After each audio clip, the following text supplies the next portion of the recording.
The Beanie Bubble stars Zach Galifianakis, Elizabeth Banks, Sarah Snook, and Geraldine Viswanathan. A behind-the-scenes look at one of the biggest speculative crazes that blazed through American culture in the 90s. The Beanie Bubble in select theaters on July 21st, streaming exclusively on Apple TV Plus July 28th. Rated R. I'm going to say something scandalous, Ronnie. Go on. Plants are meat. And not only are they meat, they're delicious, especially if they're from Impossible Foods. They taste like beef. Exactly. Impossible is making meat history this summer. Yeah, they are. Summer of Impossible. I am so excited to be spending time cooking my summer foods, all that good stuff. And guess what? We can use Impossible sausages, Impossible brats. I mean, it's going to be a great summer for Impossible Foods. Impossible beef is made from plants and 19 grams of protein per serving, and it's better for the planet. And it's meat. Plant meat, correct. So if you're looking for something to grab for your grill, grab some Impossible beef. Summer of Impossible. Start making meat history today. Just head over to the meat aisle at your local grocery store, grab some Impossible beef or patties, and get grilling.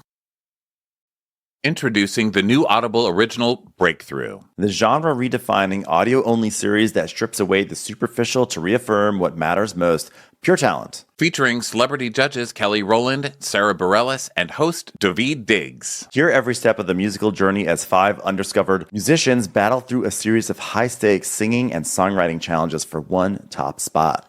As musically gifted as they are artistically unique, each finalist is driven by the same dream, to become music's next must-listen. But to break through, they'll have to dig deep, pushing their vocal, songwriting, and recording chops to their absolute limits while keeping their feet and emotions firmly grounded.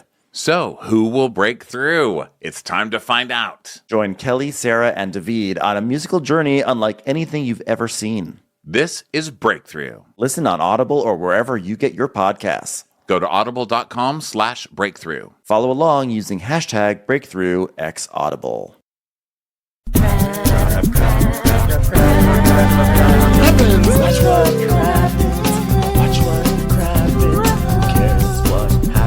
There's so much that happens. Watch what happens. Who cares what happens when there's so much that happens? Hello and welcome to Watch What Crappens, a podcast about all that crap we love to talk about on ye old brovs. I'm Ronnie. I'm with the gorgeous, talented, sea turtle loving Ben Mandelker. Hello, Ben. Hi, Ronnie. How's it going? Well, I haven't thrown an anchor on a coral reef today, so I'm feeling pretty good about myself. How's it going over there? Well, that's always good. That's always, everything is wonderful over here. Just another beautiful day in Cairns, Australia. Cairns, pronounced with an S at the end, as we learned from many people over the past week. I'm not actually in Australia. I'm in Los Angeles, but just wanted to point out that we learned that it's pronounced Cairns. Cairns. There you go. So now everybody knows I'm going to fuck it up every time. Guess what? Don't care. Okay, everybody, thanks so much for being here for Below Deck Down Under. All right, it's great to be here. Not sure why Bravo is force-feeding us 2 episodes a night again of Below Deck. Oh, I have a theory. What is a it? theory. I hatched a theory.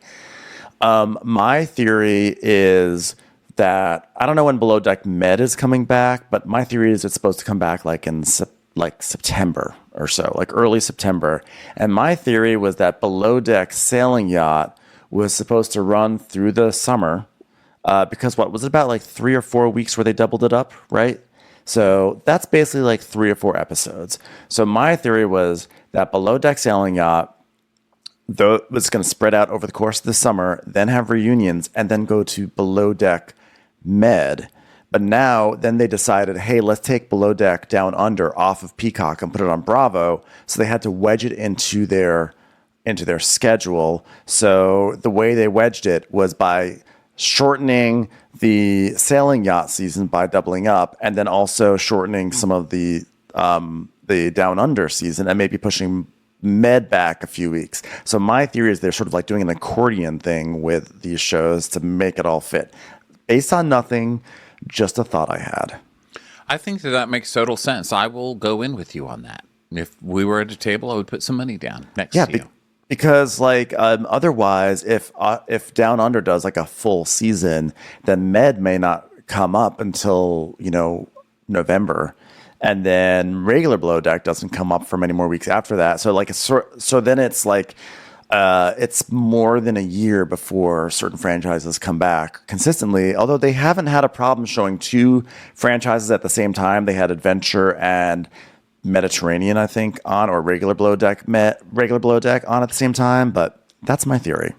Well, I know that they're listening. Just kidding. They're not listening. But if they were, guys, not 2 hours in a row. Put one on one night, one on the other. You've got Atlanta, you've got New York, you've got things to break it up. Like everything's front loaded into the week. Give us a nice Wednesday, Thursday Below Deck. That's fine. Yeah. 2 in a row just feels weird. Like this is a weird show to binge unless you're like cleaning your house. You know what I mean? This is not like Breaking Bad. Okay. I don't need multiples in a row. Now that said, super fun episodes, and I love Below Deck Under. I love Below Deck. Yeah, it's great. Just love it. So I haven't watched the second episode yet. I'm going to watch that tonight. But I'm excited to see the second episode because I have no idea who the new deckhand is going to be. But my theory, based off of the caps lock text messages that Captain Jason received, is my theory is it's going to be Culver. So I'm excited to see if that comes true or not. Why is Culver a big caps lock? I just feel like he is. I feel like it's like, hey, Cap. Hey, I was in Maryland. And you said, come on over. I said, sure. Life of the party. I'm Culver. Yeah, those caps locks messages really are frightening. They're frightening. There's a lot. You see people like that typing in comments online, like whether it be on the Facebook or wherever, and that person is just fucking crazy or incredibly stupid. Just stay away from them. Yeah, or they're one of those people who's like, oh, I started writing in caps lock, and so I just finished the sentence in caps lock. And you're like, just turn it off and start over. After 3 letters, you're in caps lock, and then you just start over. Like, why are have you met people like that who are like, oh, I was in caps lock, so I just wrote the whole thing in caps lock? Yeah, but all the time, like every message in caps lock. Yeah. The first time I ever went on AOL, you know how they had chat rooms? I mean, this was like a zillion years ago when that came out. I went on there. I was like, a chat room? There's people that you talk to? And so I was in one of those, and they were like, turn off your caps. And I was like, but I just wanted to be noticed. Oh, well, that's different. At least you're honest about that. I wanted people to see, because it goes so fast, and I'm very loud in real life. And they're like, you're yelling. I was like, but I yell in real life. And they're like, no, stupid. No one will talk to you on the internet. Okay, now I know that I sound ignorant, but that was 20-something years ago, guys. Come on. Yeah. Let's do better. Let's do better, possibly Culver, whoever you are. Yeah. But today, we are with these awful guests that open the season. Wow. Brandon, Crystal, Carmen. Just nobody's great. Nobody's being great today. Okay, Carmen's probably Leslie. the best. Leslie? Carmen actually is the best, I would say. No, Rhoda's the best. Rhoda. Because Rhoda, no one likes Rhoda. I don't even know how Rhoda got on this, but no one will talk to Rhoda or be nice to her. She's just some lady. I think she's like the only single ticket buyer. And they were like, we'll just wait for some people to put you on with. Hey, Rhoda, your time's up. Let's go, Rhoda. She's like, okay, I'll just go wherever you guys send me with whoever. Yeah. But Carmen, I feel like Carmen was pretty good because she seemed really embarrassed. And I feel like that's always a good quality in someone who's like a charter, like a primary, be like, oh yeah, my friends are terrible. I'm aware of this. I'm mortified on behalf of them, because there's some people who just are not embarrassed, like the Johnny Damons of the world, etc. So I like that about Carmen. Yeah. So let's see. So we start where we ended, which is where Brandon and Crystal have jumped into the water, even though they've been told not to. And Luke has gone to bed before he was supposed to. And so Laura has to come deal with it. And she's like, oh, you jump into water? Now party time is overtime. I talked to captain time, now time. So she goes and gets the captain, and he's made them get out. And now they're claiming that they have not jumped in the water. And he just said, get out of there. You're going back. And Brandon went, oh, fuck off, bitch.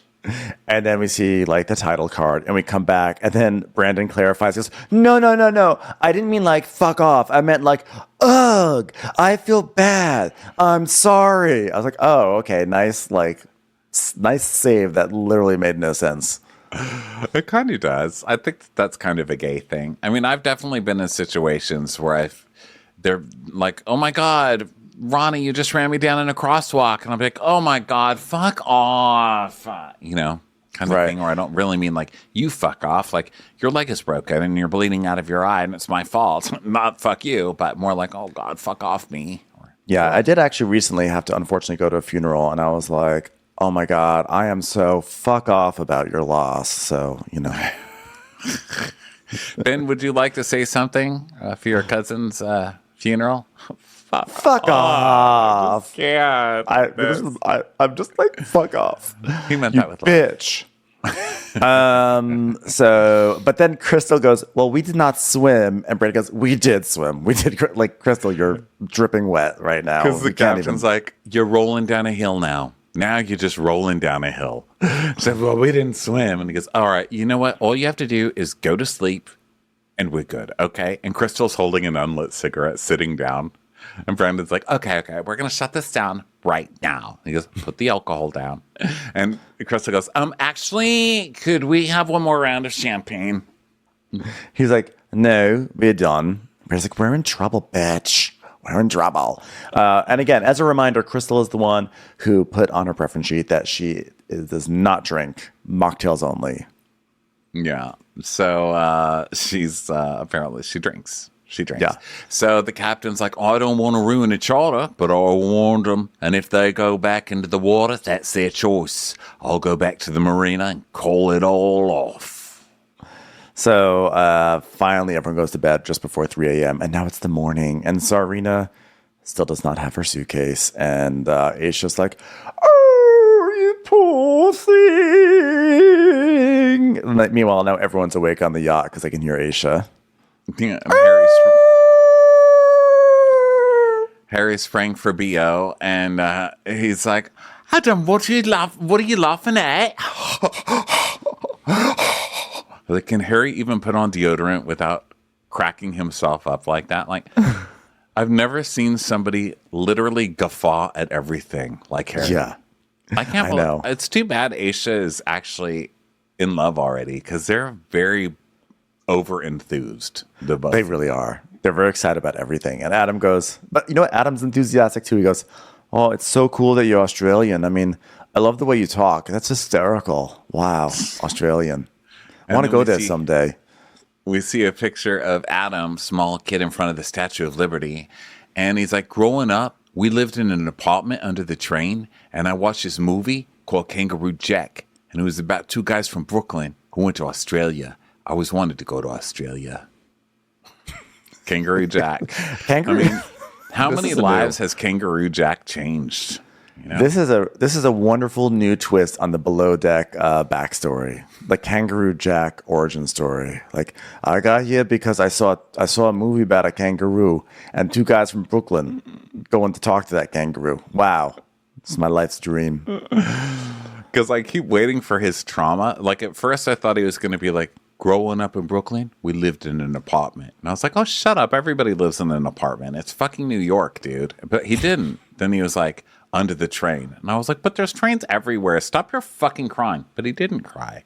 Yeah. It all led to Kangaroo Jack. After all that, I was like, did you leave your child at Kangaroo Jack and never go back for them? Because did you do heroin at Kangaroo Jack? I need some Below Deck storylines to kind of dovetail with this. I definitely started to paint a picture in my mind of Adam's, childhood home under the bridge, where it's like he and his family have that like Charlie and the Chocolate Factory bed where all the brothers and sisters and parents are just like in one bed together, like head to toe. And he's like, growing up, we had one bed and we slept under a bridge and we were friends with mice. And I would sneak out and go see Kangaroo Jack. And I thought, that's where I want to go someday. Yeah. That's what you think they're leading to, but it's not a sad story at all. He's just like, yeah, I saw Kangaroo Jack. So Harry's like, oh my God, I love that you love it. That is so sweet. So then Jason opens up a door and he goes, hey, Aisha, Did I tell you the other stewardess didn't make a flight? She can't be here for 2 more days. She goes, are you joking? So actually, I am. She's on her way here. And they start cracking up. So then Luke comes into the wheelhouse and he's like, oh, hey, Cap, how are ya? And then he sees the captain's face and his smile just drops. He's like, uh-oh. Jason's like, last night we had guests go in the water, which I had to get woken up for. You're joking, like that joke about the stew I heard you tell in the hallway. Good one, Captain. Love that humor. Luke actually goes, you mean after we went down? He goes, yes, after you went down. I was up till 3 or 4 in the morning with that one. And Luke's like, I feel really bad. We hit the ground running, we're short staffed. We're trying to work through. Do you want us to leave someone up until maybe like 2? He told you to leave somebody up. Why are you acting like you're coming up with this problem-solving idea of leaving somebody up until 2? Not until 2. You leave them up until the guests are down, sir. Exactly. So Jason's like, well, like I said before, keep someone up later to have support for our stews. So Luke is like, oh, man, I've been a bosun for 2.5 years, and I should have known better than that. Yes, you should have. That's correct. And I like, by the way, when he says we had 2 people go in the water, and he goes, after we all went down. Like, of course, what? Like, as opposed to when you guys were awake and saw it, and like, of course it was after you went down. Yeah, you dummy. No one's falling for this, Luke, okay? Yeah. Okay, so then I know we're not supposed to body shame fish, but I'm going to do it. There is this fish. We get this close-up of this fish with a 5 head. I've never seen a bigger 5 head Oh, yeah. on anything. It's this huge 5 head fish, and it's just got the dumbest smile on its face. It's like, and it's in the shallow water. And I was like, are you in the shallow water because you're getting bullied in the deeper water? Get out of the shallow water, you fucking 5 head fish. Get out. I'm trying to remember what type of fish that is. I know what type it is. It's an Animal Crossing too. It's like a very like standard. It's not a Napoleon fish. It may have been a Napoleon fish, but I agree. I feel like it needs to just like go away. You know what? It wasn't even that it had a 5 head. Like, what do I care about the size of your head? Look at me. I have a head like Charlie Brown. It wasn't the size of the head. It was just the goofy smile when I'm like, do you understand that Luke just went to bed when customers were awake? What are you smiling about? Well, because it's gossiping to everyone. Well, it's happy because it's the first time it actually has gossip, because normally it has the worst stories. And it's like... It does. That fish has the worst. And so it's like, oh, I got a good one today. But like, unfortunately, like a scallop already told the story, so everyone knows. It's like, you guys, I have the best story. A guy who works on that boat went to bed too early. I'm not kidding you. Sorry, Scallop already told us. Sort of old. It's just also he doesn't take the most fun parts of the story. He just tells you the dumb part. Like someone went to bed early. Like, that's not the fun part. That's not you missed. He actually doesn't even know there's a whole other part of the story. He's like, you guys, they didn't stay up all night. Like, oh, is that why the guests went in the water like drunk? He's like, wait, what happened? Like, you don't even know the good gossip. 5 head fish. Don't tell him about the party in the deep. Okay, just leave him. No. Scallop says, do not let him know. Okay, Scallop's having a rage. So Maritza, who's that? Serena. Maritza. We have a listener named Maritza. Hi, Maritza. Maybe that's what I was thinking of, which is super weird. I must have been reading the Facebook group or something. I'm like, Maritza really has something to say today. But Serena is making lobster crab bennies, which I take to mean lobster and crab bennies, not lobster or crab bennies. But apparently, Aisha hears lobster and crab bennies, and it never becomes a storyline, and I just don't understand why. I feel like the 5 head walking around. Like, am I the only person who thinks this is fascinating? Wow. So Zarina, I wish I'd heard that detail, because I probably would have been right there with you. I've been like, guys, she said it was 2 different types of bennies, but then Aisha conflated them into one. And like, why would you have a lobster and crab benny? No, it's the opposite. It's the opposite? I thought Serena was saying, yeah, I'm making lobster crab bennies. So I would think it's like a seafood Benedict. And then Aisha goes out and she's like, would you like lobster? Would you like crimpy minis? You can have lobster or you can have crimpy minis. And I was like, oh my God, now she's going to make her separate the lobster and the crab from the bennies. But it wasn't a story. It's going to, logistical issue. But actually I thought, Ronnie over here. I'll tell you what I thought was going to be a story was Arena saying like, well, I'm trying to make this thing, but I can't find the cheese grater. And then, and basically Aisha's like, oh, here it is. And so I thought it was going to become a thing about like a power play about how Aisha is going to be like, I don't know what's going on with this chef. She doesn't know where the cheese grater is. And it's right there on the counter. Like, how do you not see the cheese grater? But it's not. Aisha just knows where everything is. So Serena's like, I'm usually very organized, but this gala is very different because there's nowhere to put anything. And I was like, there is apparently a place to put a cheese grater because that's where Aisha found it. Mm-hmm. So, yep. I don't know. I don't want a cheese grater shame you, but guess, it's a lot about shame today. 5-head shaming, cheese grater shaming. Learn where your cheese graters are, people. Okay. Also, why aren't there potato graters? Why do we have to grate hash browns with cheese graters? Seems a little unfair. I personally just call it a box grater, and that way none of the veggies or food items feel left out. I won't do it. Really? I do not like a box grater. They're too big. They take up too much space with your fucking box, and then you have to clean inside the box. Put your hand inside the box to clean it. Just put it in the dishwasher. It takes care of everything. I'm all for a box grater. You can just push down on it. Wait, what type of grater do you have? Is it like the slide? Not the slide. It's not really a good answer that's going to make up for the box grater because it doesn't. Now I have multiple ones. I have a zester. Yes, I have a specific garlic smusher zester thing. Then I have a flat grater, but it has two different holes. One's for like Parmesan cheese and the other's for bigger Parmesan cheese probably. And then I have a small mandolin that I do the slice part of the grating for. So I have like, what is that, 4 or 5? So sounds like am I saving space? Am I? Probably not. Probably I can't.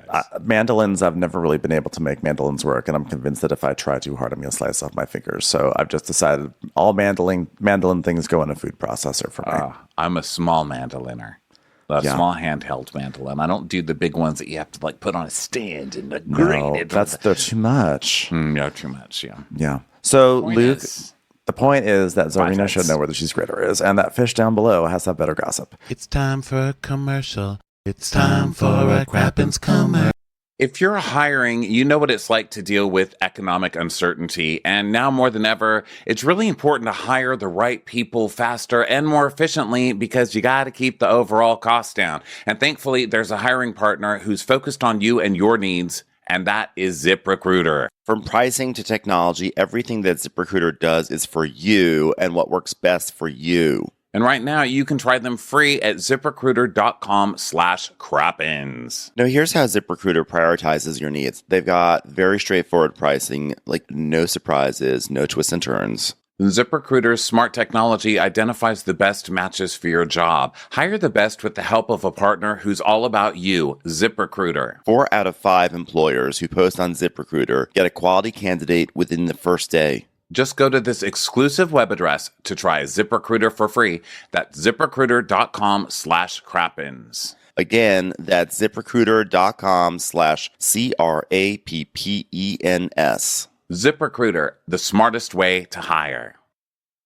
Do you want the perfect look for all of summer's moments? At Sunglass Hut, you can find every shade of you with their curated summer product selection. Their vast selection that includes a wide range of styles from the biggest brands like Prada, Dolce & Gabbana, Versace, Burberry, Ray-Ban, Oakley, and more. Plus, 12 shades only available at Sunglass Hut. With personalized services both online and in-store, expert sales associates will help you find the perfect pair for yourself or a great gift for anyone on your list. I was just shopping there the other day, and it's actually really cool. It's so modern. The people who work there really help you find the right size for your face. So go and discover the special selection online at sunglasshut.com or in store. Your summer look is waiting for you. Commercial. So Luke is talking to the duckies and he goes, "Did you know that Brandon went overboard at 2 a.m. this morning?" And they're like, "Whoa, what, really?" So basically, Luke says that, yeah, Laura had to go wake up the captain. And Adam's like, "Wow, that's a full-ass man overboard. I'll tell you who would not have allowed that. Kangaroo Jack. God, he's awesome." Kangaroo Jack. That's right. And so Leslie wakes up, and who's Leslie? Leslie.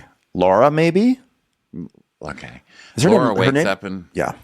Laura. sorry, it's only that second episode. It takes me a minute sometimes to get their names, although I feel like I know everybody on this one already, but apparently I don't because I'm calling somebody Leslie is the older queen. That's who Leslie is. Oh, wait, was it Stacy? Was there Stacy and a Leslie? Oh, I don't know. I just thought it was a guy with a kind of a feminine name. So I went with Leslie. Maybe it's the other guy. Would you say his name is Jennifer? Stacy. I thought it was Stacy. I thought his name was Roberta. I thought his name was Stephanie. So Aisha is telling Laura, the new stew is going to be here any moment. So we're not doing breakfast yet. So we'll just wait for them to get up before we do breakfast. Because breakfast isn't until 9.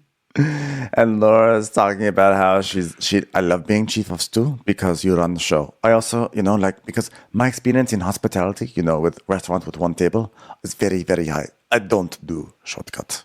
And we knew that Laura was going to come in here and start immediately undermining Aisha because she's been chief stew before, right? Yeah. And so she's already doing it where she's like, but the guests are sitting. There are guests sitting that the guests don't eat when they sit. And she's like, not till 9.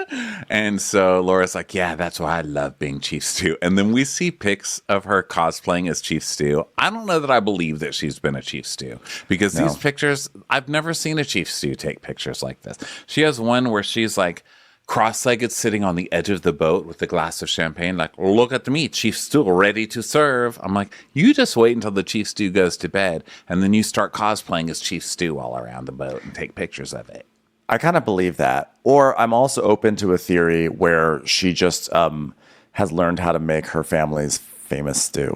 It's like, okay, Laura, you're ready. You're now the chief of the stew. She's like, that's right. Chief stew. I'm chief stew. Potato stew.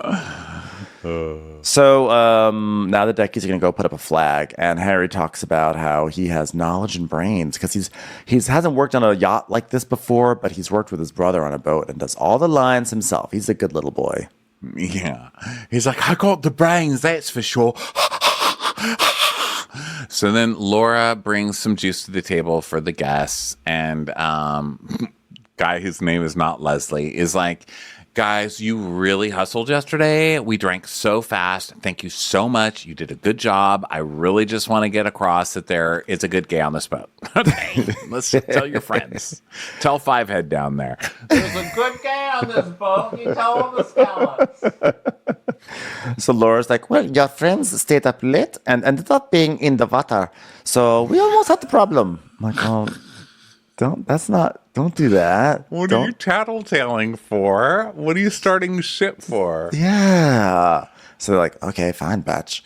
So now more people are showing up for breakfast, and Crystal wants champagne. She's like, when mine is empty, that means refill. Okay, that's what that means. Like as classic friend who is brought along on the boat who's going to make life hell for the service people. Literally snapping her fingers. How dare you? Go back in the water and wait for a reef shark. That's what I say. Yeah. They should have left you in there. So Aisha's like, she tells Aisha, yeah, I need champagne when I wake up in the morning. 5:15 would be a good time. And Aisha goes, oh, okay. Well, I won't be up at 5:15, but I can get you as soon as I wake up then. I was like, I love this style of service. Fuck that. I'll do whatever you want. Just say how high. Aisha's like, no. Yeah, so that's ridiculous. No. And you won't be up at 5:15 a.m., bitch. So now the new stew is arriving. It's Margot. And oh my gosh, she's brought to the boat by Charlie Hunnam, by the way. Hubba, hubba, Charles. hubba. Jeez. Margot is fun. She's like a young Bonnie Hunt. She sounds like Bonnie Hunt, kind of looks like Bonnie Hunt. She does. She looks exactly like Bonnie Hunt. She just needs the glasses and the little bob. And she literally has her voice. You know who I thought she was? I thought she looked like the girl from The Americans who's now on The Diplomat, Carrie Russell from Felicity. I thought she was Carrie Russell, like a young Carrie Russell, without the curly hair. But Yeah. Bonnie Hunt is I think it. she's Bonnie Hunt. I think she's she literally 100% sounds Bonnie like Bonnie. Her voice is the exact same as Bonnie Hunt, and she looks like she's literally like. If you've ever wondered, God, what was Bonnie Hunt like when she was like 27? Like, just turn on Below Deck. That is such a good call. She's also got like a certain dryness like Bonnie Hunt. Yeah. Where she has she doesn't act very serious, but she's got a very serious look in her eye, you know? Yeah. She's got like that Midwestern, like the dry Midwestern thing going on, you know? Yeah. So she shows up on the boat. She's like, oh, look at this. It's a boat. And Luke is like, the women on this boat, it's dangerous. Like my longest relationship was 4 years, and I ended up fucking it up real bad because she wanted me to change and settle down. And I wound up tapping out because I didn't want to be the guy mowing the lawn every Saturday because I was told to. That's not me. I absolutely will not do what I'm told to do. Anyway, time to take some orders from the captain and serve the guests. So it's Margot from Wisconsin. Aisha's like, oh, so where'd you work before you came here then? And she's like, I worked for Amazon in a warehouse, no windows, and I wrote up descriptions for all the new products coming in, and it sucked. I feel like I'm screaming. Am I screaming? That's how you get to talk in Amazon. Yeah, it was real fun. You know, I got to do some on-the-job training with Frances McDormand when she was preparing for her role. That was a blast. God, I had so much fun with her. I started yachting about 6 months ago because I really wanted a job where I could travel, and that left Greyhound bus driving, which, you know, not going to do that. Flying, really don't like layovers, or, you know, boats. And I was like, I could drown on that. Sounds fun. So that's what I chose. This is where I am. So she tells us she's also like, she's really insecure. She's like, on my last boat, you know, my chief stew was so anal about everything, so now I'm scared to take initiative, which is annoying, you know, but I've always been really insecure, so I always think I'm doing a bad job. Never did I feel that more than when I filled out a product description for a lamp at Amazon and told everyone it was actually a sneaker. God, they were not happy with me then. I was going to say, maybe you're not insecure. You're just really honest with yourself, because I've come across some really poor descriptions on Amazon's website. So No. maybe you think you're bad at your job because you're bad at your job. Also, you can't even say initiative. She goes, I'm real scared to take initiative. Come on now. Yeah. Scallop is like, oh my God, that bitch doesn't even know how to say the word, guys. So the captain is telling Luke that the guests have a scuba diving trip coming up, and it's going to take an hour to get there. So bring in that swim ladder, which is very important, guys. Yeah. Bring in that swim ladder, Luke. Okay, I wrote it right here. He told you. Bring it in. This fucking show, though, because there's so many red herrings, because it's always like, bring in that swim ladder. Make sure you bring in that rope. Hey, tie down that shoe. Oh, also over there's a box. Make sure the lid is on. So you're like, what's it going to be? What's going to be the drama? Where's it going to happen? What's going to go wrong? It's like White Lotus for inanimate objects. What's the thing that's going to like be destroyed? Yeah, I'm just prepared to take notes for 2.5 hours. I just sit here with a lot of drinks, and I just know it's going to be press pause. You never know what's going to be important. So Harry is telling Adam there's a cute new stewardess, and it's like it's the funniest joke in the world, because then after he says that, he's like, so then we cut to Margot, and she's like, this skirt's a little short. My crotch is like out. Jeez. You know, let me just say this.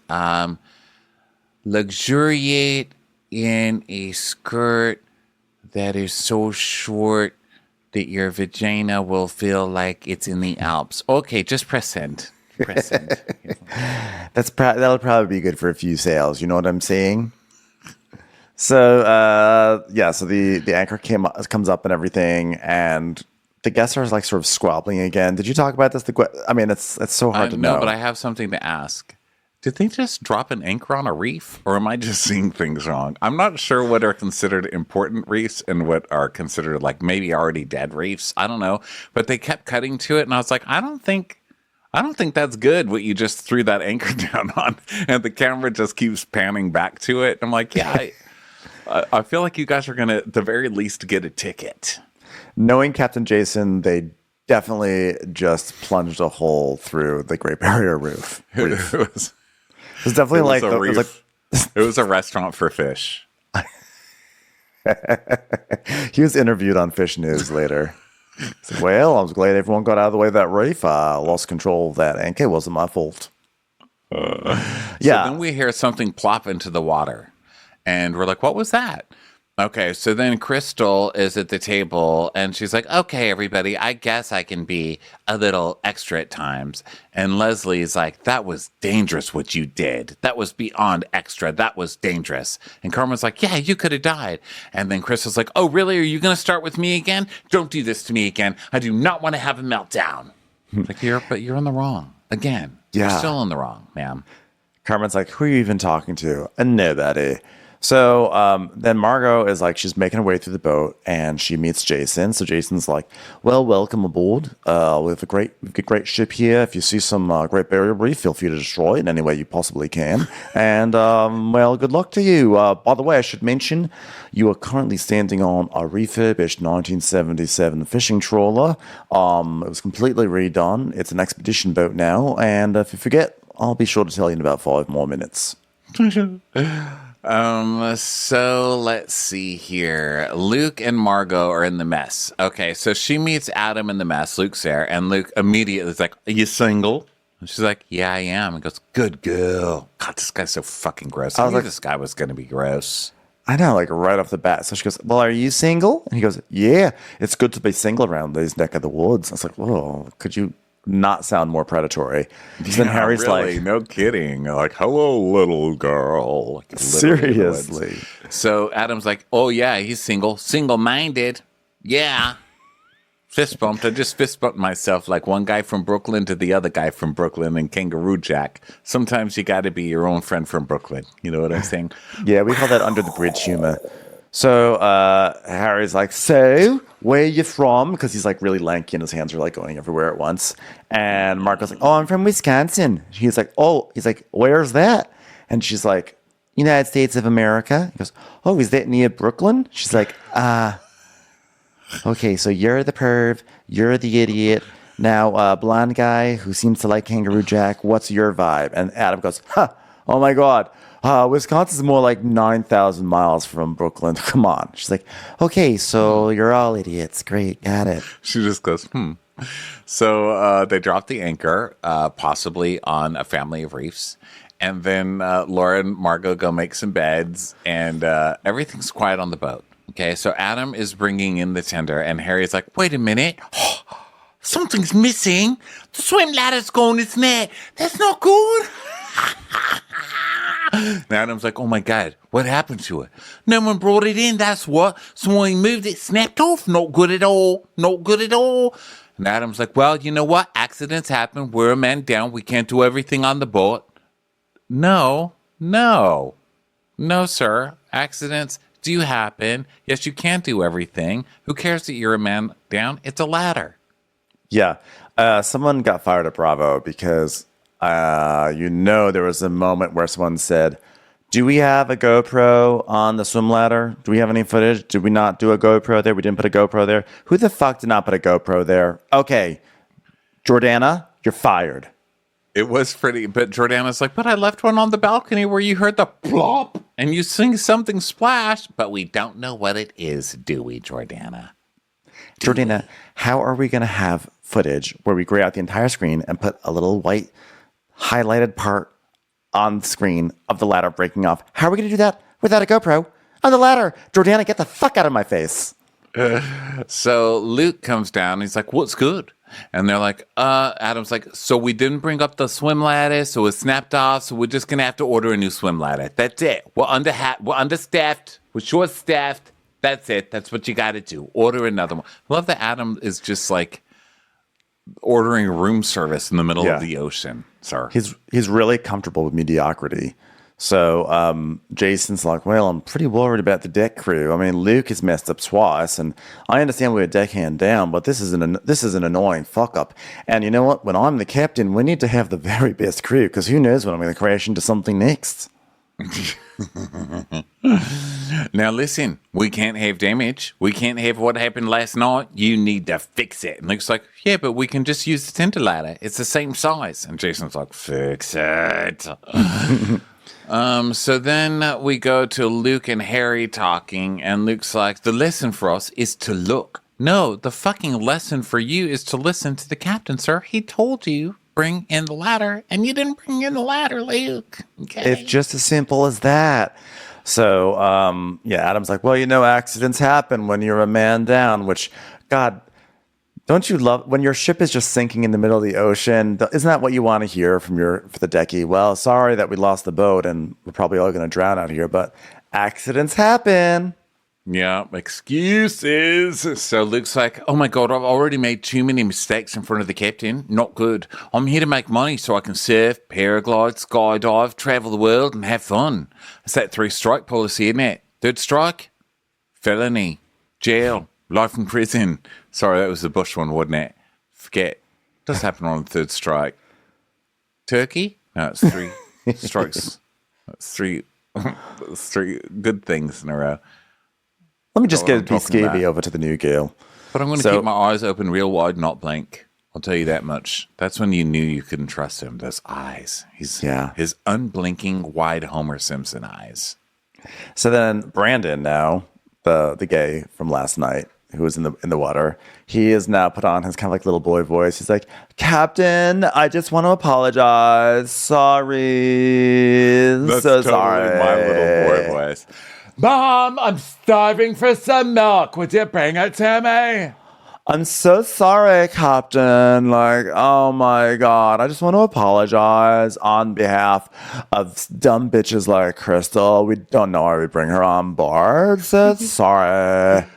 Oh, it's all good. You did the right thing eventually. All right. At least you didn't leave a ladder on the fucking boat. Goddamn idiots I'm stuck with. Safety first, idiocy second. So the captain tells Aisha, he's like, imagine if I had to go around apologizing to everyone after every time I was drunk. And they start cracking up. So Aisha then tells Laura that tonight the theme is Moulin Rouge. Basic. I know, so awful. Basic bitches. I'm sorry, was Great Gatsby taken? Sorry. Seriously. Oh my goodness. Moulin Rouge, mediocrity Gatsby. Okay. Moulin Rouge, I'm sorry, by the way, hated that movie. Hated it.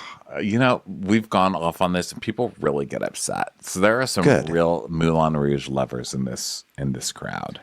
People love Moulin Rouge. I'm just here to say to everyone, it's a bad movie. So, sorry, this is the truth telling right now. But I just remember kind of rooting against Nicole Kidman. She's like, and she was bleeding, and I was like, just take her. Just take her. Have I got a real job? Don't swing around on that trapeze over all those men in top hats, okay? Get a real job. Get a job. So they're going to dress up as Can-Can girls for this. And Aisha's like, oh, Laura, by any chance, are you a dancer? And she's like, oh, yes. I've been a dancer for 15 years. So we can do this. I was like, she's done everything for 15 years, right? Like every time they ask her something. She has the biggest resume of anybody I've ever seen. And I love that she claims to have done everything, but Margot can't do anything. Because first Aisha's like, well, Margot, you're new. Do you dance? And she's like, no, but I've raffled meat. It's literally all I've ever done in written descriptions of meat for Amazon. I did once have to do a jig at the county fair for cheese curds, but it wasn't well received, and I wound up in a dunk tank. So I would say, no, I'm not much of a dancer. And Laura's like, I was a professional dancer for 15 years. And Aisha's like, really? And she's like, yes, we follow each other like that. If you get something for us to dress, we dance. You do like this. Da da da da da da da da da da da da da. The skee-ball song. No, it's for can. You kick up leg. Zarina's like, there's absolutely no more room in this galley for 2 more cans. I'm sorry, it's impossible. So Aisha's like, Aisha's already ordered dresses, Moulin Rouge dresses. And meanwhile, this is where Jason gets his first text message from like future deckhand. And he's like, are you available? And the deckhand's like, in all caps, I'm available right now. I don't know if it's Culver, but I definitely heard it in Culver voice. Yeah, that definitely is Culver voice. I'm the president of fun.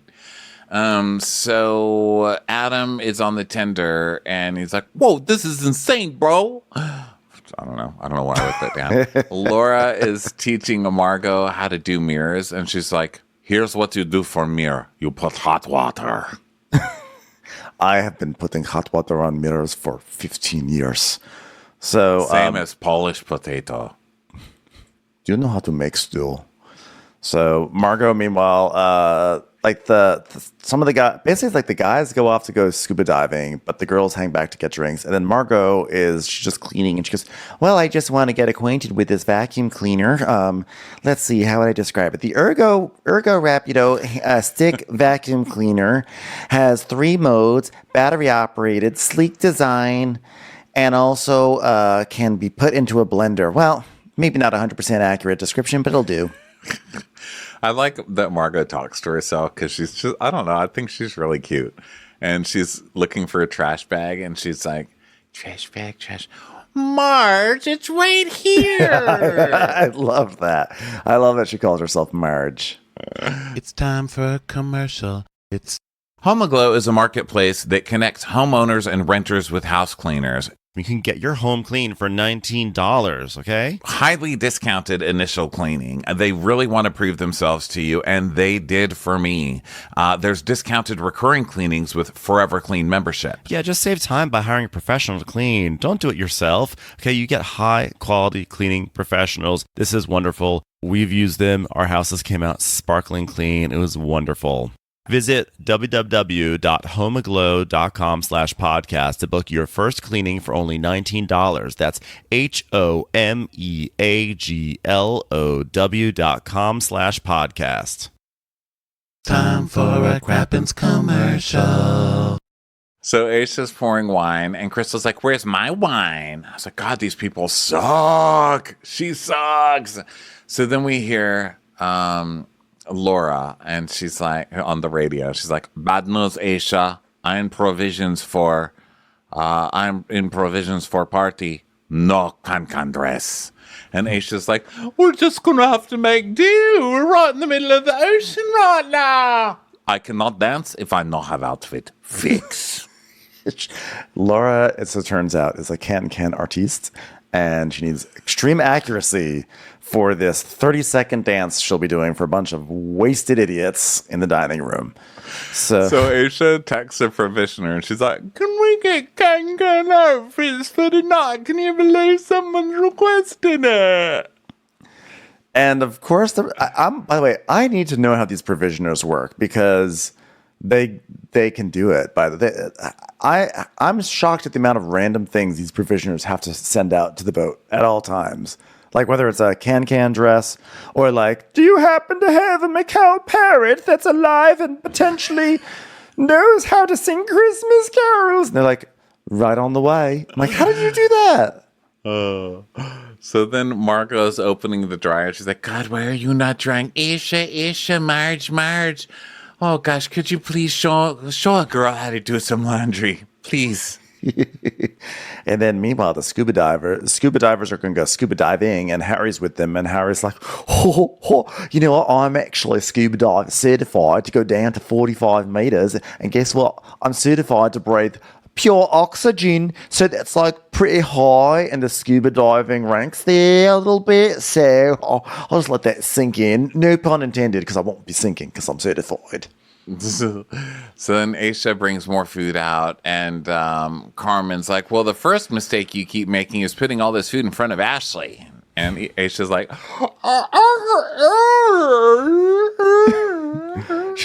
Aisha's like, I don't know whether to laugh or to not laugh, so I just sort of make a noise and then make it sound ultimately like a yawn.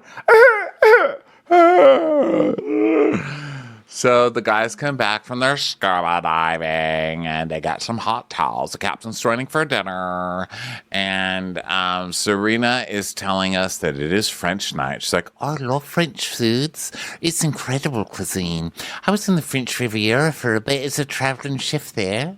As a chef, some of my best dishes I've done are traditional French, but I plate it in my own way. So today, the galley's gonna be my bitch, eh?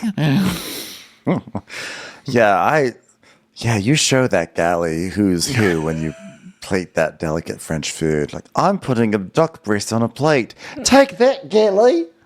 So then Zarina says, I'm nervous to cook for the captain because then he's going to be like, oh no, can I have this for the rest of my life? I think I have to marry you now. And I'll be like, okay, I guess I'll marry you. Oh, can't wait to mount that motherfucker. we get some more Harry spraying his armpits. I don't know if they're setting up a long armpit storyline for Harry, but second time today, I've learned to watch patterns on this show. Okay, Harry might stink. Yep. I said it. So the provisioner comes and they bring the can dress. And then meanwhile, Luke asks Margot, yeah, by the way, I was really upset that it was good for the guests, I guess, to go the extra mile, but also like just wear a regular dress. It's the same effect. I mean, on a yacht. So Luke asks Margot to walk on his back, and so she does. And Margot's like, "Well, I don't really have a type. I've dated really assholey, douchey boys who are like cocky and arrogant, and like sometimes they're not even that cute. But like, there's just something about someone who's confident that's like attractive to me. And I guess I haven't really dated anyone. I just really only date asshole guys who are terrible to me. So I guess maybe that is my type." Yeah, that's what I'm into. We all have our thing. And Luke's like, wow, you can crack a back? And what else can you do? What do you like to drink? She's like, tequila. He goes, wow, you just get better and better.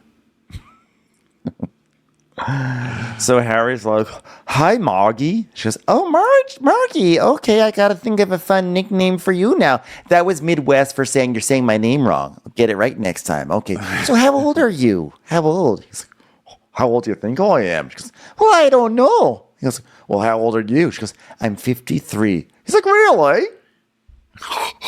53? How old are you? She's like, I'm 27. I'm going to guess that you're 24. He's like, 23. I'm the youngest one here. And she's like, how old is Luke? And he goes, old. 30, I think. Oh, so you think that 30 is old? He's like, oh, yeah, that's real old. Oh.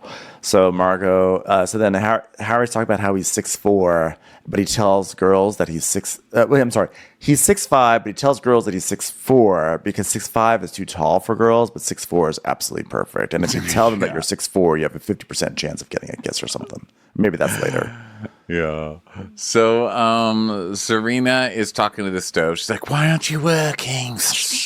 So then Laura and Margot are decorating, and Laura's like, I want to be ready at 8:20 to refresh and see what we are going to wear for 9:30 performance. And Ace is like, oh, this looks gorgeous, girls. We have incentive to finish because we need to change. But you quickly, right? Not half an hour's worth. 6 hours. I changed 6 hours for Can. Do not interrupt the Laura while she gets into character. So she tells us, I don't like dancing. I love dancing. I like to think of all the details from A to Z. And I need to allocate time to this, okay? I can't make pancakes without flour.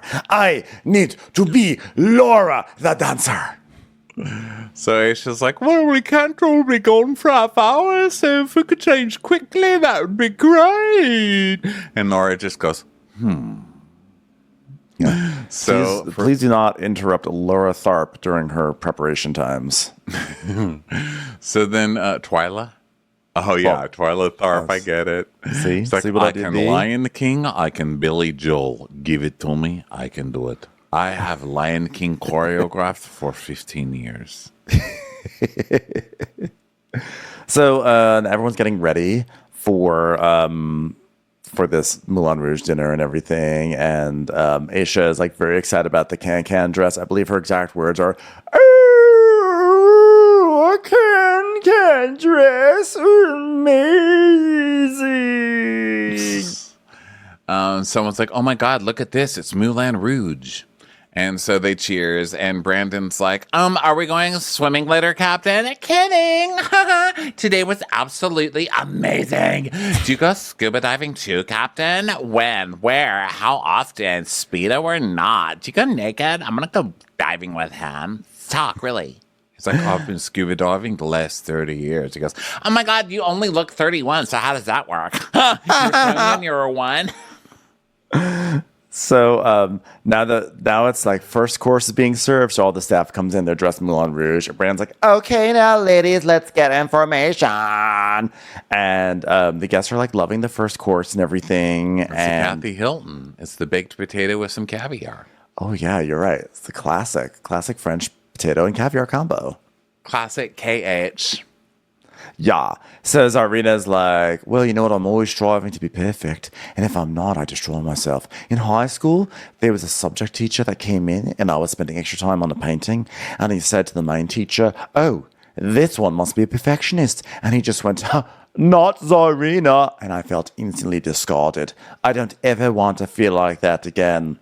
Like someone painting a shitty painting and someone rolling their eyes at it. And she gives the scariest looks to the camera. She's really like, I don't ever want to be discarded again. I was like, Jesus Christ, who hurt you? And last week, people were throwing dishes at your head. I think they were just trying to get away from you. You're terrifying. I'm not sure I even totally understood this story. Like this one looks like a perfectionist, and then the main teacher said not Zarina. Was the other one because being it was sarcastic? One was a substitute teacher, so that like he didn't know Serena, so he saw her working real hard, and he said, "Oh, she must be a perfectionist." And the teacher who knew her was like, "Oh no, God, her? No, she's not a perfectionist." And so she's like, "Oh my God, calling me a non-perfectionist." And then that professor was never seen again. I am an absolute perfectionist, and I won't do something unless I do it right. Oh well, the duck's overcooked. Oh well. Whoops. So then, the duck is overcooked, and someone complains. One of the ladies is like, "This has too much chew," and the captain's like, "It is a little tough."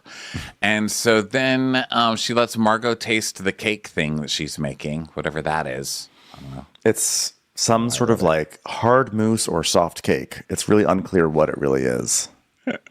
So Luke is asking Laura the breakdown of this whole can thing. She's like, okay, here's how it goes.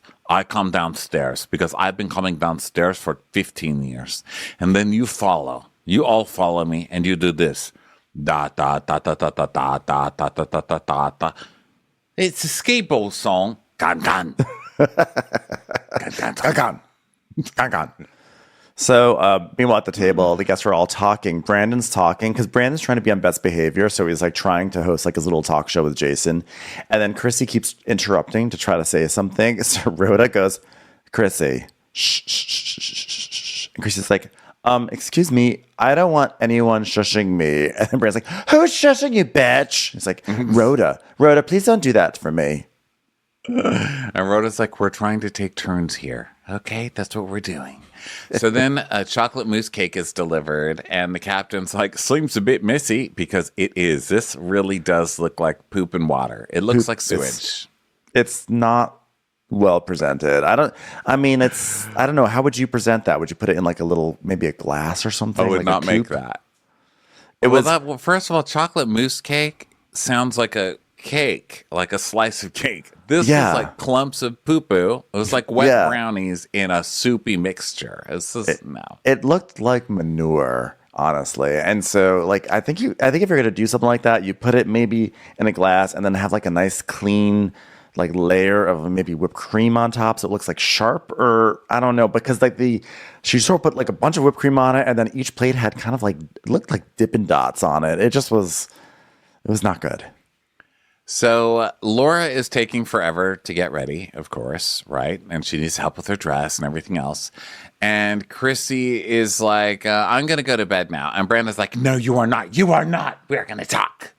So they go outside, and he's like, I love you, but why are you coming for Carmen? And she's like, I'm not coming for her anymore. He goes, but then why are you coming for her at all? So he's like, wanting to have his big Bravo mess moment. But now she's not in the mood. Right. And then Laura, meanwhile, she's like, okay, here's how we do this. I don't want the guests to see me. Could you distract guests? Because it has to be surprise. Can must always be surprise. So it's just like, Laura takes Can really seriously. Like, I love the passion, but Jesus, it's almost like we're in a floating circus. Hello, can we get cocktails out here? We're having a very serious conversation about respecting Carmen. Can you guys get back to the table? Because we have entertainment for you. I was like, oh my God, batch. So then they go back, and then I feel like Brandon and Chrissy are really trying to like tip tip the can. Like they're trying to, they're like, okay, we're going to help out.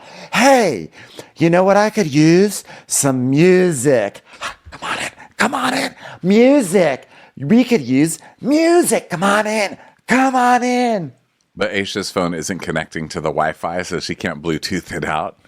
And so Chrissy's like, I just want to dance. So then Aisha ends up like pressing play on her phone and just turning it as loud as it'll go. And down comes Laura, just alone, doing her little can thing. And then the rest of the crew just kind of gathers around her, but doesn't really do it.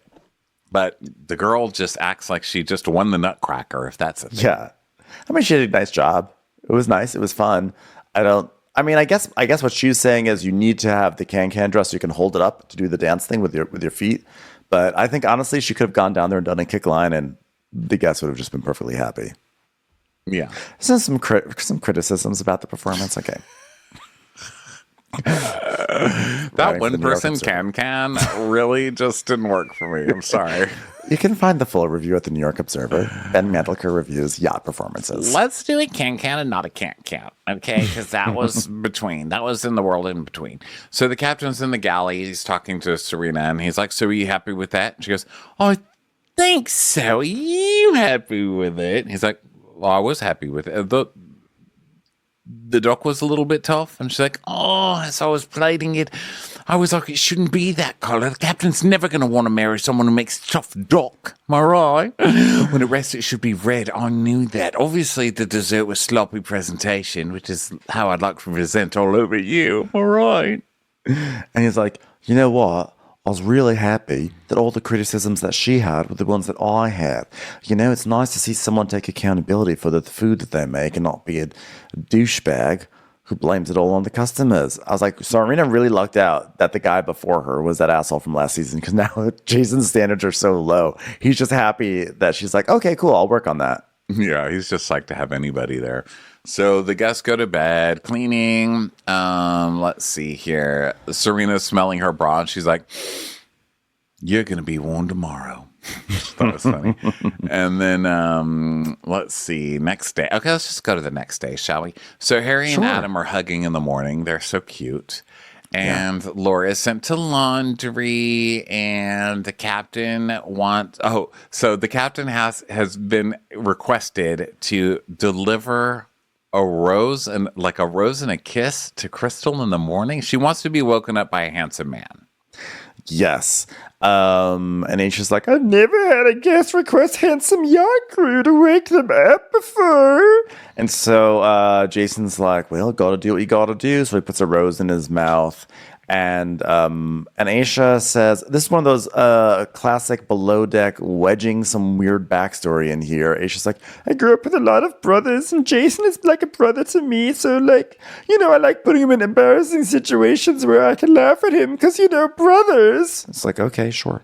So, well, you know, I needed only a handsome man to go down there. And then I don't know if you guys were watching the Never Before scene, but we were. And so we got the scene of Vlad, Chad, and Shad, the first, second, and third officers on the boat, just going, not me, bastards. Not me, bastards. Not me, I feel like five-head fish. They're just standing there. They all have roses in their mouth, but just like arms crossed and surly, like sexy sexy wake-up call ready for you. I'm Dima. So it is kind of sexy now that I think about it, actually. So meanwhile, Zarina's cracking quail eggs, and she's talking about how she's like, I love mini stuff so much. And then she's like, I know, I just want to be not just a pretty face, but a perfect butt. Just saying, perfect butt. Take that, art teacher. So the guests love it, and then Brandon's like, oh my God, I love these quail eggs. My dad raises quail. I swear to God. It's like, you're a liar. And that's a weird thing to lie about. So the captain's like, Luke, swim ladder in.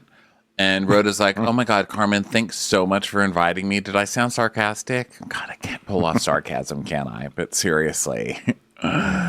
Chrissy goes, sorry. Sorry, No, Chrissy that's all I goes, was going to say. Chrissy goes, extra, extra, read all about it. And Brandon's like, what are we reading? She goes, oh, you answer that. Like, uh-oh, this is about to be a stupid fight, isn't it? And she goes, you didn't serve me yet. And he says, why am I the one serving? She goes, I'm like Beyonce. And he goes, you're drinking out of the bottle? That is so unclassy. I think you bitches are boring. So Rhoda goes, well, then don't come out here. How about that? You just got roaded. God. And Chrissy's like, I want to have fun. And Brandon's like, no, I'm walking away from this, you messy bitches. And then they just start fighting for, like, clearly just fighting for TV. They're so ridiculous. Clear this mess. You guys are lame. So then Harry and Adam are in the mess. I'm not even giving those people my time. They're stupid. So Adam and Harry are in the mess, and Harry's like, you want a bit to eat, do you? And Adam's like, I can't. I'll throw it up. I get seasick, bro. And they're like, but how did you work on commercial ships in the Sea of Wisconsin if you got seasick? And Adam's like, I just throw up and I just move forward. It's worth the money. My mom busted her ass to get me into a Catholic private school, and my friends had Mercedes. And while they were talking about Mercedes, I was concerned about the rising price of milk. So I just want to make sure my siblings are taken care of, because every child should be able to watch Kangaroo Jack. He's like, so seasickness, you got to do what you got to do, except learn to swim. I know, apparently. So then the captain tells us there's a tide. The tide's going to be pushing us. The wind's going to push us back. The tide's going to be pulling us. The wind's going to be push, pull. One rudder. One singular rudder sensation. And so Luke is like, hi, Margot. Could you be our roaming fender girl? Which is, unfortunately for her, Australian for want a bone tonight. So there's a real misunderstanding there. So she's like, yeah, I'll do that. And then Brandon's like, We've been having an enjoyable breakfast. And then the boat is coming in. There's like lots of like danger energy. Jason has to sail it. He has to be on the steering wheel on the inside, not at a wing station. And there's got to be good communication and the one rudder, and there's a tide, all that stuff. And like while all this tense docking stuff is happening, it just cuts to Brandon going, it's unacceptable. Unacceptable. we are a no. Please get away from me, Chrissy. So this is crazy, I guess. They're docking, and they make it sound like, oh my God, they're going to hit the other boats. But then you see them docking, and I'm like, you're the only boat. And there's one little tiny dock that you have to kind of pull up to. Why are we crying over this one? Also, can we put the fenders out like before it's like 2 feet away? Can you just how about just have fenders out? Just have them out. And then that way, they have the stews holding the fenders, and the fenders, they really are hitting the dock, and you hear those fenders. Laura's like, it is going to explode. I've been exploding fenders 15 years, I know. I know everything there is about exploding fenders. But guess what? It's fine. They dock. It's fine, guys. It's always fine. Yeah, it was fine. So now it's time to leave. And Chrissy's like, oh, well, I guess Chrissy destroyed everything, huh? You know what? We are shut up, and we are going to continue to shut up. Well, I tried to have a vacation. No, you tried a lot of things. We are not going to get into it right now, but we are going to get into it eventually. So you better watch out. My dad raised quails. So now they all leave, and Carmen's like, I'm so sorry, Captain Jason, for the characters here, and I don't even know what this whole new, my dad raised quails thing is. It's so strange even for me. I think I'm going to stop being friends with these people. Anyway, here's some money. Bye. So they start cleaning, and Serena is like, "So, Captain, are you taking that tub downstairs for me? Because I can get you one of the young ones to do it." He's like, "Really? One of the young ones? I'm doing it now." Young ones can't do this. So then, meanwhile, there's more cleaning, and then Laura tells us, I left Latvia as soon as I turned 18. I only had 200 euros and a paper with address of where I needed to go. Camp. My grandmother and my mom, they said, she'll be back in 2 weeks, Someone has to take care of the stew. And, young kid, no money. What can she do? Well, I got 5 jobs, and I came back never. And Margot's like, wow, what a story. Well, one time I wore a foam cheese head to a football game. That's about as crazy as I get. What is this cheese of head? You tell me now. I've been fromager for 15 years. You tell me now. Well, you can really see the cheese head well if you buy yourself a Nourison 23-inch earth brown rustic ceramic jar table lamp for bedroom, living room, dining room, office with a beige taper drum shade. Looks great, sounds great, feels great. Now 20% savings. Enjoy. So now it's tip meeting time, and here Harry's cheering like a little kid when he hears the total, $17,500, which sounded a little low to me. Sounds low to personally. me. We've been watching a lot of Below Deck. Sounds low, but this is Australia, so I'm not really sure how conversion rates work. Who knows? And a lot of them seem to be very dumb people, so they may just not realize, which maybe is for the best. Yeah. So now it's time. Captain Jason has this thing, the Helmet Award, where he has a disco ball helmet that he gives to someone who's fucked up, basically. It's the You Can Do Better award, put nicely. So if you wear it, all the bad juju goes away, allegedly. So he pulls it out, and he goes, it has to go to the deck for losing the swim ladder. And Luke has taken ownership of losing the swim ladder. So guess what, Luke? You get the disco ball. And Luke's actually really excited. He's like, growing up, I was a troublemaker. I never had a dad. Never had anyone disciplining me. But I learned from my mistakes. The responsibility in helmet form right now. I'm taking it. So Zarina's suitcase still has not arrived. So that's that. And so Jason's like, so what are you going to wear out tonight? She goes, oh, I look amazing in anything because I'm naturally beautiful, future husband. And then Laura sees Luke, and she's like, you are going to wear a helmet or what?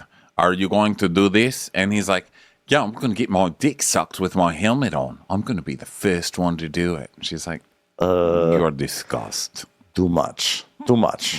That is, I'm 15 years experienced in too much. Mm-hmm. So then Aisha starts FaceTiming her boyfriend to tell him how much money they got from like tipping, and they're saving up money to buy a house in New Zealand. And she says, living in a converted ambulance has been lovely, but we'd love to poop in a real toilet instead of bucket. Next step in our relationship is flushing. So now they're all getting ready to go out. Serena is telling us, like, I really do like to dress up. It's my favorite. Giorgio Armani, head to toe. My dream would be to marry rich and start a charity or something like that. But tonight's tracksuit only. So now Laura is in the shower, and she's taking 20 minutes in the shower, and Margot's just sitting there waiting. She's like, everyone's dressed up, and Margot's still dressed like, she's out, so like blue polo shirt on. They're like, what's going on with you, Margie? Are you gonna dress up? She's like, I'm just waiting here, But then the timer starts to go up. 20 minutes in the shower, 25 minutes in the shower. Yeah. And so she's like, God, it's been a really long time there, huh? So Adam is doing like rapper poses in the mirror in his outfit. Yeah. Like, oh my God. So basically everybody's just getting ready to go out, right? Yeah. So Margot's like, wow, she's been in there for like 6 hours. I want to say something, but I'm from Wisconsin, and this is just how we are. We're polite, unless you're a man. In which case you're an abusive asshole, which turns me on, which I shouldn't say because it's not very polite. Gosh, I'm really in a conundrum, aren't I? God, I love a guy with confidence, or at least has actually so little confidence that he presents like he has a ton of confidence, but actually there's none there at all. God, that's hot for me. So it's time to go. And she's like, Laura's telling us, I've been single 2 years. I cannot go on street not dressed up. This will be like Christmas. I don't want to date anymore. Next one is boyfriend. Sure, I guess. Also, you took 90 minutes to get ready. This is ridiculous. So Yeah. they hop in their vans. They head to the restaurant, and Luke has his helmet on and everything. And by the way, that's the thing. Laura spends 90 minutes getting ready, and they're just going to like a regular bar, where they Also, just get shots. she's not all crazy dolled up either. She comes out with like eyeliner on. Like Yeah. what the hell? What was going on in there? I know. It didn't like make any sense. And then after all that work, Luke turns to Margot and goes, I love when girls pull off the casual look. You just got the jeans and the crop top and you didn't take 3.5 hours to get organized. She's like, no, I don't really do that whatsoever. Did you just say that I look casual though? Because that's kind of a microaggression. So then it's time to go. So they're all in the vans, and Harry, Serena, Margot, and Aisha are in one van. And Margot's like, oh gosh, I was just gonna wear one of Harry's belts, Harry's shirts with the belt. And Aisha grabs her, opens her leg, and it's like literally fingering her labia, I guess. So she goes, I don't think so. Your labia is going to be hanging out. And Harry's like, what's a labia? And he's just touching hers, and she's like, it's these little sleeves that hang down. Come on. See, although it's from Wisconsin also. So then Harry gives us an insight into how he picks up ladies. He goes, my pickup line is, I say, hey miss, how are you? And they always reply, hey, I'm really good too, because you say the word miss. There it is, miss. And he goes, yeah, they love it, miss.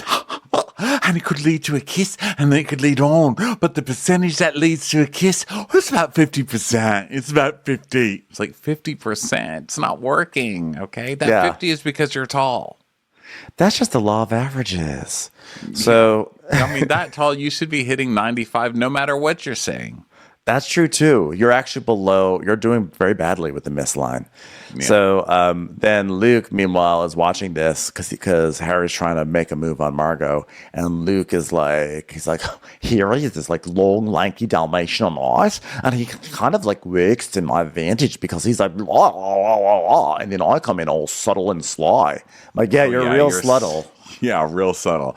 Hey, you want to walk on my back? Oh, God, yeah, just came in my pants. God, you're good, girl. Want to get drunk on tequila together? Oh, yeah, you dating anybody? Can't be dating anybody around these parts. Yeah, I'm going to be the first one to get a blowjob in his helmet. Yeah, subtlety, one of my specialties. Yeah, real subtle there. So, so he's like it's on now, right? Because he's super competitive. So Harry's flirting with Margot, so he goes over and tries to win. So he ducks down and puts his leg between her legs and then lifts her into the air, which, this guy's... Boundaries, sir. So Margot turns to Aisha, by the way, and she goes, wait, is Harry gay? And she's like, no. And Harry comes in, he's like, what are you guys talking about, miss and miss? They're like, nothing at all. So then Luke is now doing the hit on Margot. He's like, so what do you think of all that crew? She's like, you know what? I just don't want to ruin it. He goes, what would it ruin though? She goes, well, everyone hooking up with each other, because then there's going to be drama. And he's like, you got an eyelash in your eye. Yeah. Basically going to finger your eye for a minute there. You just stay right there. You're going to finger that eye. Get your fucking finger out of her eye. What's wrong with this person? He's like, all right, now shut your eye. Well, hold on. Is that Lara over there doing can at the club? Certainly is. Okay, shut that eye, little lady. Get that eyelash out of your eyeball, okay?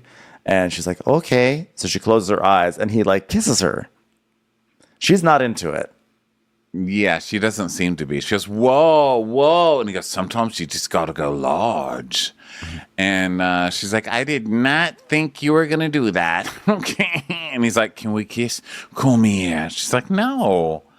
And he goes, well, you got your arms crossed like you're upset. You upset? Oh, okay. So what if I did that to you? You'd be mad, right? Yeah. Because Like, you're she's not probably gay or like not into. Like, how do you fucking know what she's into or what she wants? Get your fucking finger to yourself. Get your mouth to yourself. You fucking pig. You're not even good at your job. At least when Gary pulls shit like this, he can save the boat from disaster. You literally can't keep a ladder on board. Get the fuck out of here, you googly eyed motherfucker.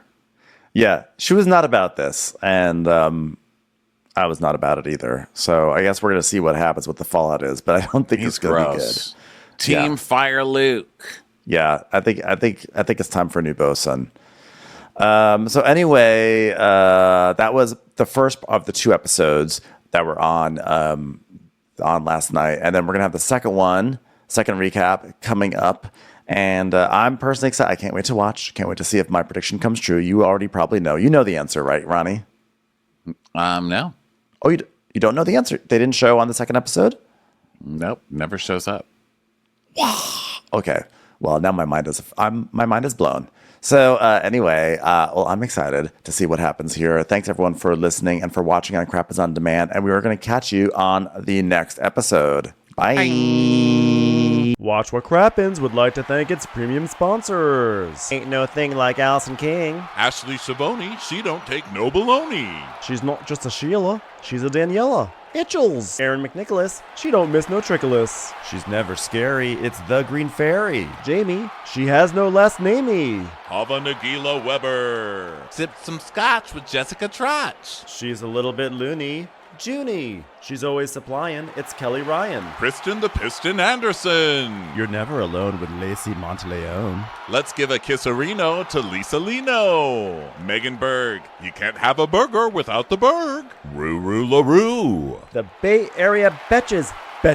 And our super premium sponsors. Somebody get us 10 cc's of Betsy MD. We're taking the gold with Brenda Silva. Let's get real with Caitlin O'Neill. Don't get salty with Christine Pepper. Can't have a meal without the Emily Sides. Nobody holds a candle to Jamie Kendall. She's not harsh, she's Jill Hirsch. My favorite Murdo, Karen McMurdo. We love him madly. It's Kyle Pod Shadley. Let's go on a bender with Lauren Fender. We want to hang with Liz Lang. The incredible edible Matthews sisters. Nancy Cease and Desisto. Give him hell, Miss Noel. She's the queen bee, it's Sarah Lemke. Shannon, out of a cannon, Anthony. Let's take off with Tamla Plain. She ain't no shrinking Violet Kuchar. We love you guys. Hey Prime members, you can listen to Watch What Crappens ad-free on Amazon Music. Download the Amazon Music app today. Or you can listen ad-free with Wondery Plus in Apple Podcasts. Before you go, tell us about yourself by completing a short survey at Wondery.com/survey. Looking for love? I'm Jujubee, and on this season of Queen of Hearts, we're going all the way down to sunny, sexy Miami. I'm setting up the hottest singles in South Florida.